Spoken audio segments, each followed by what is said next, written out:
मी लहानपणापासून विरोध बघतच आलेलो आहे, परंतु या गोष्टीमध्ये करत असताना मी प्रत्येक राजकारण्यांच्याकडे जातो. साहेब आपल्याला हे करायचं, ते करायचं. एन्व्हायरमेंट हा विषय असले तोंड वाकडं करण्याचं जे काम आहे ते यांच्याकडनं शिकावं. मी तोंडावर बोलणारा माणूस आहे. का तर आहेत ना, आम्ही काम करतो समाजामध्ये. बरोबर आहे ना सर?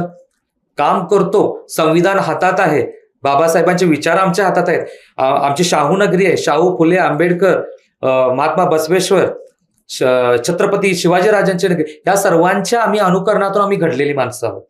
त्यांच्यामुळे आहेत ना आम्हाला विरोध तर 100% होणार. कुणाला झाला नाही? सावित्रीबाई फुले मातेला पण झालेला नाहीये, फुलेंना झालेला नाहीये, सर्वांना झालेला होता. त्यातनं त्यांनी ते यशाची केली. मात्र आता आपण हे दिवस बघतो.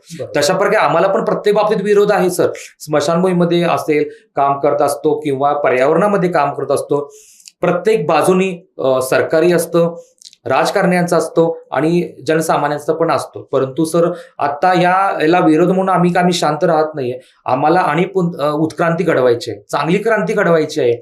त्यामुळे आम्हाला यांचं सहकार्य आहे. विरोध हे आमच्यासाठी पुरस्कार आहे आणि टीकाही व्हायलाच पाहिजे. टीका असल्याशिवाय माणूस घडत नाही आणि त्याचं पुढे आहेत ना, त्याचा जे इतिहास आहे तो त्या टीकेमधनच घडत असतो.